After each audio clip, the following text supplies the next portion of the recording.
2017 সালে দখল হয় বেসরকারি খাতের সবচেয়ে বড় আর্থিক প্রতিষ্ঠান ইসলামী ব্যাংক।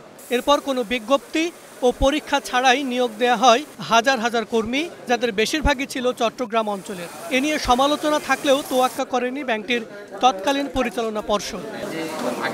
সম্প্রতি অবৈধভাবে নিয়োগ পাওয়া কর্মীদের মধ্যে প্রায় 400 জনকে চাকরিচ্যুত করেছে ইসলামী ব্যাংক। অনেককে করা হয়েছে ওএসডি, জানিয়ে চলছে অস্থিরতা। এদিকে সোমবার রাজধানীর দিলকুশায় ব্যাংকটির প্রধান কার্যালয়ের সামনে মানববন্ধন ও বিক্ষোভ করেন প্রতিষ্ঠানটির শেয়ার হোল্ডাররা। তাদের দাবি, অবৈধভাবে চাকরি পাওয়া কর্মীদের নিয়োগ বাতিল করতে হবে। তাদেরকে টার্মিনেট করেছেন, তারা আর যেন ব্যাংকে ফিরতে না পারে। এবং আমি বাংলাদেশের প্রত্যেকটি শাখা ইসলামী ব্যাংকে আপনারা সতর্ক দৃষ্টিকোণ রাখবেন। ইসলামী ব্যাংকে যত অবৈধ নিয়োগ হয়েছে অবিলম্বে প্রজ্ঞাপনের মাধ্যমে তাদের নিয়োগ বাতিল করতে হবে।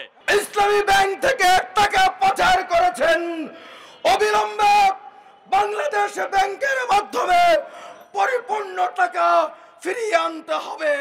ইসলামী ব্যাংকের ব্যবস্থাপনা পরিচালক বলছেন, ব্যাংকটির প্রায় অর্ধেক কর্মী এখন চট্টগ্রামের, যাদের বেশিরভাগের নিয়োগই ছিল অনিয়মের মাধ্যমে। 2017 আগ পর্যন্ত ইসলামী ব্যাংকে অ্যাডভার্টাইজমেন্ট, রিটেন, ভাইবা কোয়ালিফাই করে সারা দেশ থেকেই আপনার রিক্রুটমেন্ট হইতো, কিন্তু আমরা দেখেছি যে একটি বিশেষ এলাকারই প্রায় 50% লোক। ইতিমধ্যে আমরা কিছু যাদের মানে অ্যারোগেন্সি শিখেছি বিভিন্ন ব্রাঞ্চে, কারণ ব্যাংক একটা অর্থনৈতিক প্রতিষ্ঠান। ইন দ্যাট কেস অর্থনৈতিক প্রতিষ্ঠানে যদি কেউ ডিসিপ্লিনের বাইরে কাজ করে তো ব্যাংক তার নিতে বাধ্য। আমরা সেই কাজটাই করছি। ওএসডি হওয়া কর্মকর্তাদের পরবর্তীতে লেনদেনে সম্পৃক্ত করা হবে না বলেও জানান তিনি। তাদেরকে দিয়ে ফিনান্সিয়াল কোনো ট্রানজ্যাকশন যে কথা বলছেন এটা যেন করার সুযোগ না থাকে। মাহাবুল ইসলাম, স্টার নিউজ, ঢাকা।